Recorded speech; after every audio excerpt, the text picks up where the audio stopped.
मैं पवन मिश्रा और आज के इस वीडियो लेक्चर में हम ज्ञान आयोग नॉलेज कमीशन के बारे में पढ़ने जा रहे हैं। तो हम जानेंगे कि नॉलेज कमीशन क्या था, कब बना, क्यों बनाया गया और इसने अपने क्या क्या सजेशंस गवर्नमेंट ऑफ इंडिया को दिए जो आगे चलकर जिसका इम्पैक्ट हमारे एजुकेशन सिस्टम में दिखता है। तो आज हम इस कमीशन के बारे में जानेंगे। तो हम शुरू करते हैं। तो सबसे पहले हम देखते हैं कि जो नॉलेज कमीशन था ये कब बनाया गया। ये 13 जून 2005 में, उस टाइम जो हमारे प्राइम मिनिस्टर थे डॉक्टर मनमोहन सिंह, उनके द्वारा मिस्टर सैम पित्रोदा के चेयरमैनशिप में इसका गठन किया गया, इसको बनाया गया। और इसका काम क्या था, किस पर्पज़ के लिए बनाया गया था? To prepare a blueprint from reform of our knowledge related institution and infrastructure which would enable India to meet two challenges of the future। कि हमारे ज्ञान संबंधी संस्थानों और बुनियादी ढांचों के सुधार के लिए एक ब्लूप्रिंट तैयार करने के लिए इसका निर्माण किया गया था, ताकि भारत को भविष्य की चुनौतियों का सामना करने में सक्षम बनाया जा सके। तो शिक्षा से जुड़े ज्ञान के महत्व को समझते हुए और क्योंकि ज्ञान किसी भी व्यक्ति और किसी भी देश का विकास का आधार है, तो ज्ञान के महत्व को समझते हुए नॉलेज कमीशन ने काम किया था कि जो ज्ञान संबंधी जो ये संस्थान है, जो बुनियादी ढांचे हैं, इनको और बेहतर बनाया जाए, इनमें सुधार किया जाए, ताकि ज्ञान के द्वारा ही जो 21st सेंचुरी की जो भी चैलेंजेस है उसका सामना कर सके और अपने देश को ज्ञान विज्ञान के क्षेत्र में आगे बढ़ाया जा सके। इसी उद्देश्य के लिए नॉलेज कमीशन को बनाया गया था। अब नॉलेज कमीशन जैसे आपने देखा 2005 to 9, 2005 में बना और इसको अपनी जो रिपोर्ट सबमिट करनी थी वो 2008 तक करनी थी, लेकिन बाद में इसका टाइम 2009 तक एक्सटेंड कर दिया गया। और इसने अपनी रिपोर्ट 4 इंस्टॉलमेंट में दी। 2005 में बना था तो कुछ इसने सजेशंस 2006 में, फिर 7 में, फिर 8 में, फिर 9 में इन्होंने अपने सजेशन दिए गवर्नमेंट ऑफ इंडिया को। अब टर्म्स ऑफ रेफरेंसेस की बात करते हैं कि इसके जांच के विषय क्या क्या थे। तो अगर हम सबसे पहले देखते हैं तो 21st जो सेंचुरी है उसमें जो ज्ञान की चुनौतियों का सामना करने और ज्ञान के क्षेत्र में भारत के प्रतिस्पर्धात्मक लाभ को बढ़ाने हेतु शैक्षिक प्रणाली में उत्कृष्टता का निर्माण करना, कि 21st सेंचुरी की जो नॉलेज चैलेंजेस हैं, ठीक है, and increase India's competitive advantage in the field of knowledge. तो जो 21st सेंचुरी की जो नॉलेज चैलेंजेस हैं उसका सामना करने के लिए और ज्ञान विज्ञान के क्षेत्र में भारत को आगे बढ़ाने के लिए बढ़ाना पहला जो इसके जांच का विषय था कि किस तरह से नॉलेज जो चैलेंजेस हैं उसका सामना किया जा सके और ज्ञान के क्षेत्र में भारत को आगे बढ़ाया जा सके। फिर promote creation of knowledge in science and technology lab, कि विज्ञान और प्रौद्योगिकी प्रयोगशालाओं में ज्ञान के सृजन को बढ़ावा देना। कि हमें पता है जो लैब हैं यहाँ पे नए नए ज्ञान का हमेशा सृजन होता है, क्रिएशन होता है, तो लेबोरेटरीज हैं, इनको और ज़्यादा बढ़ावा दिया जाए साइंस एंड टेक्नोलॉजी को। Improve the management of institution engage in intellectual property right, कि इंटेलेक्चुअल प्रॉपर्टी राइट जो बौद्धिक संपदा अधिकार है इसमें लगे जो संस्थान है उसके प्रबंधन में सुधार करना। इंटेलेक्चुअल प्रॉपर्टी राइट क्या होता है? किसी भी इंडिविजुअल या किसी भी ग्रुप के द्वारा कुछ नई चीज़ों का आविष्कार किया जाता है, तो जिससे हम कहते हैं ना पेटेंट, कि हाँ, तो पेटेंट लेना, जैसे आजकल देख रहे हैं कोरोना के टाइम में अलग अलग जो फार्मेसी हैं अपना अलग अलग जो वैक्सीन तैयार कर रही हैं, तो उस पर उनका अपना पेटेंट हो गया, उनका अपना इंटेलेक्चुअल प्रॉपर्टी राइट्स हो गए। तो इस क्षेत्र में लगे संस्थानों के प्रबंधन में सुधार करना। फिर promote knowledge application in agriculture and industries, की जो नॉलेज जो सीखने को मिल रही है उस नॉलेज का एग्रीकल्चर में, इंडस्ट्री में उसका प्रयोग करना, ताकि इंडस्ट्रीज़ को और डेवलप किया जा सके, कृषि को और बढ़ाया जा सके, प्रोडक्टिविटी को बढ़ाया जा सके। Promote the use of knowledge capabilities in making government effective, transparent and accountable service provider to the citizen, कि नागरिकों के लिए सरकार को प्रभावी, पारदर्शी और जवाबदेह सेवा प्रदाता बनाने में ज्ञान क्षमताओं के उपयोग को बढ़ावा देना। Promote widespread sharing of knowledge to maximise public benefit, कि सार्वजनिक लाभ को अधिकतम करने के लिए ज्ञान के व्यापक आदान प्रदान को बढ़ावा देना। अब हम सजेशन ऑफ द कमीशन इसके संस्तुतियों की बात करते हैं। तो जैसे हमें पता है कि 4 इंस्टॉलमेंट में इसने अपनी रिपोर्ट सबमिट की, और 2009 में जब इसने अपनी रिपोर्ट जो ओवरऑल जब रिपोर्ट इसने सबमिट की तो उसको क्या नाम दिया गया, टाइटल क्या दिया गया, रिपोर्ट टू द नेशन, कि राष्ट्र के नाम प्रतिवेदन। और इस रिपोर्ट को 5 पार्ट्स में डिवाइड किया गया। तो पहला पार्ट जो है एक्सेस ऑफ नॉलेज, ज्ञान तक पहुंच की, पब्लिक की, जनता की किस तरह से ज्ञान तक पहुंच को बढ़ाया जाए। फिर नॉलेज कंसेप्ट, कि किस तरह से जो ज्ञान और धारणाओं का विकास किया जाए, कंसेप्ट को डेवलप किया जाए। और नॉलेज क्रिएशन की, फिर किस तरह से नॉलेज को क्रिएट किया जाए, पुराने ज्ञान के द्वारा नए ज्ञान को विकसित किया जाए। नॉलेज एप्लीकेशन, अब उस नॉलेज का किस तरह से प्रयोग किया जाए। और सर्विसेज। तो इस 5 पार्ट्स में इस रिपोर्ट को बांटा गया। अब हम एक एक को देखते हैं। तो सबसे पहले हम एक्सेस ऑफ नॉलेज की बात करते हैं, ज्ञान तक पहुंच। तो knowledge is the basis of success of a person and a country. और ज्ञान ही व्यक्ति के विकास का सर्वोत्तम साधन है। और for the development of any society it is necessary to rebuild and expand knowledge in it, कि किसी भी समाज के विकास के लिए उसमें ज्ञान के पुनर्निर्माण तथा विस्तार करना बहुत आवश्यक है। कि हर समाज को अगर हमें आगे बढ़ाना है तो समय के हिसाब से वहाँ पे ज्ञान में जो है उसमें उसको हम फिर से रिबिल्ड करना है, उसको एक्सपेंड करना है। तभी ज्ञान की जो नई चुनौतियाँ हैं उसका हम जो नई सामाजिक चुनौतियाँ हैं ज्ञान के द्वारा हम उसका सामना कर सकते हैं और अपने समाज को आगे बढ़ा सकते हैं। For this it is very important that the common people have access to knowledge easily. तो अब इसके लिए ज़रूरी है कि आम लोगों तक शिक्षा की पहुंच बढ़े। तो अब आम लोगों तक शिक्षा की पहुंच को बढ़ाने के लिए क्या क्या सुझाव दिए गए। तो हम देखते हैं राइट टू एजुकेशन, कि शिक्षा को सभी का अधिकार बनाया जाए, एजुकेशन को फ्री एंड कंपलसरी किया जाए। हर 1 किलोमीटर के डिस्टेंस पे स्कूल ओपन किए जाएं, प्राइमरी स्कूल। तो ज़्यादा से ज़्यादा स्कूल ओपन किए जाएं, शिक्षा को सबका राइट बनाया जाए, ताकि ज़्यादा से ज़्यादा लोग एजुकेशन ले सकें और अपने ज्ञान में वृद्धि करके इस ज्ञान के द्वारा जो भविष्य की चुनौतियां हैं उसको सामना कर सकें और आगे बढ़ सकें। लैंग्वेज, तो इसमें इंग्लिश लैंग्वेज पर ज़्यादा फोकस किया गया, कि इंग्लिश एक ऐसी लैंग्वेज है जिसके माध्यम से हम दुनिया भर के ज्ञान तक अपनी पहुंच को बढ़ा सकते हैं। और रोज़गार और व्यापार के लिए ये बहुत ही हेल्पफुल है। और इसलिए बच्चों को प्राइमरी लेवल से ही उनकी मदर टंग के साथ साथ इंग्लिश को भी सिखाया जाए। ट्रांसलेशन, तो अनुवाद भी ज्ञान तक पहुंच का एक बहुत ही बड़ा माध्यम है, हम इसको कह सकते हैं। क्योंकि ट्रांसलेशन के द्वारा देश दुनिया में जो भी अलग अलग क्षेत्रों में जो नई चीज़ें हो रही हैं, नया ज्ञान है, तो उसको अनुवाद के माध्यम से एक क्षेत्र से दूसरे क्षेत्र के लोगों तक पहुंचाया जा सकता है। जैसे एनसीईआरटी की बुक भी हम देखते हैं, तो ये सिर्फ हिंदी इंग्लिश में नहीं बल्कि हम जितने भी कॉन्स्टिट्यूशनल अप्रूवल जो लैंग्वेजेस हैं सभी भाषाओं में उसका प्रकाशन होता है, ताकि जो ज्ञान का अलग अलग क्षेत्रों में अलग अलग भाषाई लोगों तक पहुंच को बढ़ाया जा सके। तो ट्रांसलेशन, लाइब्रेरी, तो एक लाइब्रेरी के लिए भी एक राष्ट्रव्यापक एक नेटवर्क ऐसा बनाया जाए जिससे क्या कहते हैं लाइब्रेरी एक दूसरे से जुड़ सकें। और ई लाइब्रेरी के बारे में भी है कि ई लाइब्रेरी की जाए ताकि उसको बच्चे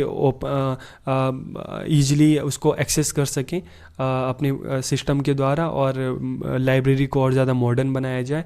और इसी तरीके से एक हेल्थ इंफॉर्मेशन नेटवर्क बनाया जाए जहाँ पर हेल्थ से रिलेटेड जो डाटा है, जो आंकड़े हैं, उसको इकट्ठा किया जा सके और इससे संबंधित हेल्थ से संबंधित सूचनाएं विभिन्न देशों में, विभिन्न राज्यों में उसका आसानी से उसका मतलब प्रचार प्रसार किया जा सके।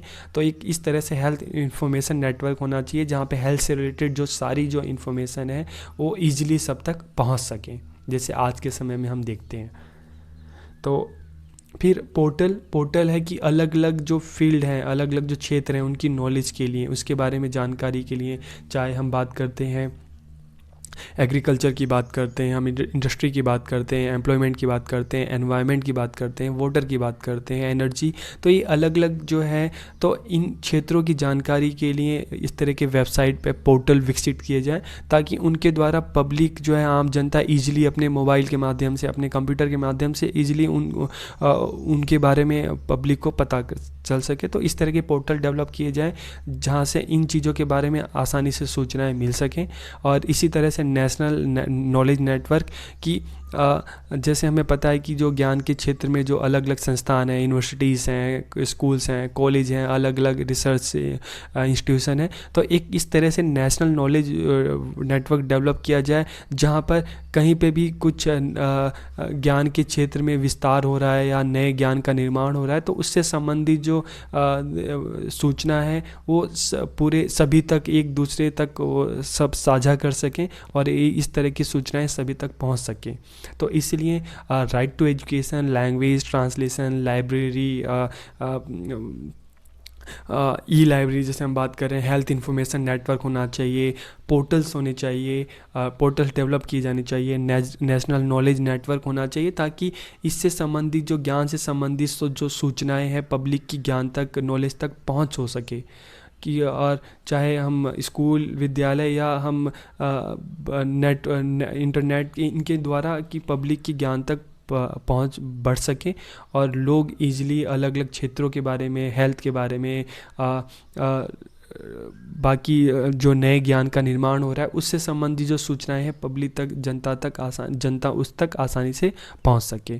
तो एक्सेस ऑफ नॉलेज। अब हम फिर बात करते हैं नॉलेज कंसेप्ट की। ज्ञान अवधारणाएं शिक्षा व्यवस्था के द्वारा संगठित, प्रसारित की जाती हैं। कि अगर हम एक्सेस ऑफ नॉलेज की बात करें कि ज्ञान तक कैसे पहुँच को बढ़ाएं, तो अब नॉलेज कंसेप्ट कि अब ज्ञान तक अगर हमारी पहुँच है तो किस तरह से हम अपने नॉलेज कंसेप्ट को डेवलप करें। तो knowledge concept are organize and disseminated through the education system. और ज्ञानी समाज का विकास शिक्षा व्यवस्था पर निर्भर करता है। कि अगर कोई सोसाइटी, अगर हम नॉलेजेबल तभी होगी जब वहाँ पे एजुकेशन की जो प्रॉपर जो उसकी जो पहुँच है वहाँ पे लोगों तक होगी और सभी को एजुकेशन प्रोवाइड की जाए। तो education is a key element for an individuals person and social development of society. की एक जो शिक्षा है किसी भी व्यक्ति और समाज के विकास का आधार है। तो अब the suggestion given by the commission for reconstruction and development of knowledge concept. कि अब ज्ञान आयोग ने ज्ञान अवधारणाओं के पुनर्निर्माण एवं विकास के लिए क्या सुझाव दिए। तो हम देखते हैं इसके सुझाव कि स्कूल एजुकेशन को अच्छा किया जाए, vocational education and training, higher education, medical education, legal education, engineering education, management education, open and distance education, open education resources. जैसे हम देखते हैं ना वेबसाइट पे बहुत सारी इन्फॉर्मेशन, कोई भी आपको चाहिए तो आपको सारे इस तरह के ओपन एजुकेशनल रिसोर्सेज मिल जाते हैं। इग्नू की वेबसाइट देखोगे तो वहाँ पे अभी आपको अलग अलग सब्जेक्ट के PDF मिल जाएंगे। Maths and science education, more quality PhD। तो इन अलग अलग जो हम क्षेत्र देख रहे हैं, अलग अलग एरिया देख रहे हैं, तो इनके द्वारा अगर इनमें व्यापक स्तर पर अगर इनके इंफ्रास्ट्रक्चर फैसिलिटीज़ पर ध्यान दिया जाएगा, अगर यहाँ तक लोगों की पहुंच बढ़ेगी तो क्या होगा कि नॉलेज कॉन्सेप्ट डेवलप होगा। कि लोगों की जो नॉलेज, जो कंसेप्ट है, ज्ञान की अवधारणा है, उसको और ज़्यादा विकसित किया जा सकता है अगर इन चीज़ों की प्रॉपर जो बच्चों को एजुकेशन मिले। तो नॉलेज कॉन्सेप्ट को डेवलप किया जा सकता है। अब जो हम नॉलेज क्रिएशन की बात कर रहे हैं कि ज्ञान तक पहुंच हो गई, ठीक है, फिर अलग अलग एरियाज़ के बच्चों को नॉलेज भी हो गई, उनका नॉलेज कंसेप्ट भी धीरे धीरे डेवलप हो रहा है। अब जो नॉलेज क्रिएशन किस तरह से होगी कि जो उन्होंने सीखा, जो सीख रहे हैं, उस सीख के आधार पर वो नए नॉलेज को क्रिएट कर रहे हैं। तो नॉलेज क्रिएशन की For national development, it is imperative to learn how to use the country's current resources in a better way and to discover new resources. Both these activity are related to knowledge creation. कि राष्ट्र विकास के लिए देश के वर्तमान संसाधनों का बेहतर तरीके से प्रयोग करना सीखना तथा नवीन संसाधनों की खोज करना अनिवार्य है और दोनों ही क्रियाएं ज्ञान निर्माण से संबंधित हैं। Knowledge creation is the key element for identifying and analysing new knowledge. कि ज्ञान निर्माण नवीन ज्ञान की पहचान, जैसे हमने बोला, और विश्लेषण करके तथा विश्लेषण करने के लिए प्रमुख तत्व है। कि ठीक है, कि knowledge creation is a key element for identifying and analysing new knowledge. कि जो पुराने ज्ञान के आधार पर नए ज्ञान का निर्माण करना।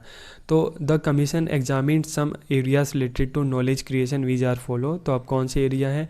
National science and social science foundation. तो इस तरह के हम देख रहे हैं ज्ञान विज्ञान के क्षेत्र में, कृषि और इस तरह के अलग अलग क्षेत्र में उसमें नॉलेज को क्रिएट करने के लिए, नए ज्ञान में वृद्धि करने के लिए इस तरह के national science and social science foundation विकसित किए जाएं, ताकि ज्ञान विज्ञान से जुड़े क्षेत्रों में जो ज्ञान में वृद्धि कर सकें, नए नए आविष्कार किए जा सकें। तो इस तरह के जो फाउंडेशन है इनको डेवलप किया जाए। Legal framework for public funded research की जो पब्लिक फंडेड रिसर्च है, जो सरकार के द्वारा इंडिविजुअल और संस्थानों को जो रिसर्च के लिए जो फंड प्रदान किया जाता है, तो इस तरह से एक लीगल फ्रेमवर्क, एक हम कह सकते हैं कानूनी एक मतलब एक प्रावधान बनाना, ताकि इस तरह के जो पब्लिक फंडेड रिसर्च है इसको एक लीगल फ्रेमवर्क दिया जा सके। और जो यूनिवर्सिटीज़ हैं, जो अलग अलग जो इंस्टीट्यूशंस जो हैं जो रिसर्च के क्षेत्र में काम कर रहे हैं, तो उनको भी सरकार की तरफ से उनको प्रमोट करना और उनके जो भी इनोवेशंस हो रहे हैं उनके लिए उनको जो प्रॉपर्टी राइट्स उनको देना। तो इस तरह से जो पब्लिक फंडेड रिसर्च है इसको एक लीगल फ्रेमवर्क में ढाला जाए। फिर इंटेलेक्चुअल प्रॉपर्टी राइट्स की, जैसे मैंने आपको बताया कि कोई भी इंडिविजुअल है या कोई ग्रुप है, उनके जो भी वो अपने खुद की जो नए इनोवेशंस कर रहे हैं, जो उनका खुद का अपना क्रिएटिविटी है, तो उस जो उनके अपने खुद के शोध पर उनको इस तरह के प्रॉपर्टी राइट्स दिए जाएं। और इनोवेशंस की नवाचार, तो हम आज के समय में देखते हैं कि हर क्षेत्र में इनोवेशंस हो रहे हैं। तो जो भी नॉलेज क्रिएशन है उसका अलग अलग फील्ड में उसका यूज करना और नवाचार हर फील्ड में इनोवेशंस करना, ताकि लाइफ को और इजी बनाया जा सके। और एंटरप्रेन्योरशिप की अगर हम उद्यमशीलता की बात करते हैं, तो हमें पता है कि जो ये एंटरप्रेन्योरशिप होती है इसके द्वारा रोज़गार को बहुत ही व्यापक स्तर पर बढ़ाया जा सकता है। तो देश में उद्यम को विकसित करने वाले तत्वों की खोज के लिए एक अध्ययन करवाया गया, जिसमें ये बताया गया कि किस तरह से जो एंटरप्रेन्योरशिप है उसको और अधिक सुविधाजनक बनाया जा सकता है। तो इसके लिए गवर्नमेंट ने क्या किया कि एक सिंगल विंडो क्लियरेंस के साथ एक सहयोगात्मक व्यापारिक वातावरण की एक कोऑपरेटिव हम बात कर सकते कॉमर्शियल एनवायरनमेंट हो, जहाँ पे जो अलग अलग जो इंटरप्रेन्योर जो हैं वो आसानी से एक दूसरे के साथ मिलकर व्यापार कर सकें। और इसके लिए इस तरह के जो इंटरप्रेन्योरशिप से रिलेटेड जो क्लब्स हैं वो बनाए जाएं और कॉमर्शियल जो कोर्ट हैं वो बनाए जाएं। तो इन चीज़ों के द्वारा जो इंटरप्रेन्योरशिप को और ज़्यादा बढ़ावा दिया जा सकता है और उनको सुविधा प्रदान की जा सकती है, क्योंकि रोज़गार में वृद्धि का जो है एंटरप्रेन्योरशिप उद्यमिता एक बहुत ही महत्वपूर्ण साधन है। तो इसको भी किस तरह से बढ़ाया जा सकता है, तो इसमें बात की गई है। फिर हम बात करते हैं नॉलेज एप्लीकेशन, ज्ञान प्रयोग की। जो ज्ञान सीखा है पहले अक्सर सब ज्ञान तक पहुंच हो गई, फिर नॉलेज कंसेप्ट की नई नई अवधारणाओं को सीखा, ठीक है। उसके बाद नॉलेज क्रिएशन की जो भी चीज़ नॉलेज कंसेप्ट के बेस पर नए नॉलेज का निर्माण किया, नॉलेज क्रिएशन। अब उसका किस तरह से उपयोग करना है, तो use of specific information in real life in the application of knowledge, कि विशेष सूचनाओं को वास्तविक जीवन में प्रयोग में लाना ही ज्ञान प्रयोग है। This is the use of prior knowledge to solve current problem, कि यह पूर्व ज्ञान का वर्तमान समस्याओं के समाधान के लिए प्रयोग है। और quality of life can be increase through the use of knowledge, कि ज्ञान प्रयोग द्वारा जीवन की गुणवत्ता में वृद्धि की जा सकती है।